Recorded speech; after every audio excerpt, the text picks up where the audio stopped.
ക്രിസ്ത്യാനികൾക്ക് ഓണം ആഘോഷിക്കാമോ? ഓണം അടുത്തു വരുമ്പോഴേക്കും ഇൻസ്റ്റഗ്രാമിന്റെ മെസ്സേജസിൽ വന്നിട്ടുള്ള ഒത്തിരി പേരുടെ ചോദ്യമാണ്, അച്ഛാ ഇതിനെക്കുറിച്ച് ഒരു വീഡിയോ ഇടാമോ? കാരണം പലരും പറയുന്നുണ്ട് ഇത് വിഗ്രഹാരാധനയാണ്, അത് പള്ളികളിൽ ആഘോഷിക്കാൻ പാടില്ല. മുസ്ലിം സഹോദരങ്ങൾ ഈ ഇടയ്ക്ക് ഒരു കമന്റ് പലതും വന്നത് നമ്മൾ കണ്ടു, വാർത്തയായി. അവർക്ക് ഓണം ആഘോഷിക്കാൻ പാടില്ല. അപ്പൊ നമ്മൾ ക്രിസ്ത്യാനികൾ എങ്ങനെയാണ് ഈ ഓണാഘോഷത്തെ നോക്കി കാണുന്നത്? ഉറപ്പായിട്ടും ഇതിനൊരു ഉത്തരവുണ്ട്. ക്രിസ്ത്യാനികൾക്ക് ഓണം ആഘോഷിക്കാം. കാരണം ഇത് കേരളത്തിന്റെ ദേശീയ ഉത്സവമാണ്, കേരളത്തിന്റെ സാംസ്കാരിക ആഘോഷമാണ്. ജാതി മതഭേദമന്യേ എല്ലാവരും ഒരുമിച്ച് ആഘോഷിക്കുന്ന ഏറ്റവും മനോഹരമായിട്ടുള്ള ഒരു ആഘോഷമാണ് ഓണം. എന്നാൽ അതേസമയം തന്നെ അതിന് ഹൈന്ദവ മതത്തിൻ്റെതായിട്ടുള്ള ആചാരാനുഷ്ഠാനങ്ങളുണ്ട്. ഒരുപക്ഷെ നമ്മൾ ആ കാര്യങ്ങളിലേക്കൊന്നും കടക്കുന്നില്ലല്ലോ. ആരാധന മാറ്റി നിർത്തിയാൽ ആഘോഷങ്ങൾ പൂർണ്ണമായും അവയുടെ ഭാഗമാകാനായിട്ട് നമുക്ക് സാധിക്കും.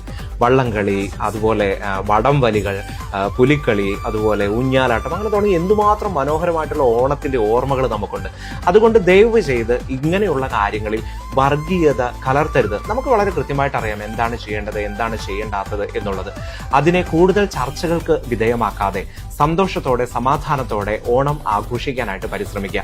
ഇങ്ങനെയൊരു സ്ഥലം എനിക്ക് തോന്നുന്നു ലോകത്തിൽ തന്നെ കേരളം മാത്രമായിരിക്കും. കാരണം ജാതി മതഭേദമന്യേ സന്തോഷത്തോടെ സമാധാനത്തോടെ, ഓണത്തിന്റെ സന്ദേശം തന്നെ അതാണ്, കള്ളവുമില്ല ചതിയുമില്ല, അതുപോലെ ലോകമെങ്ങും സമാധാനം നിറയുന്ന അതിമനോഹരമായിട്ടുള്ള ഒരു ആഘോഷം.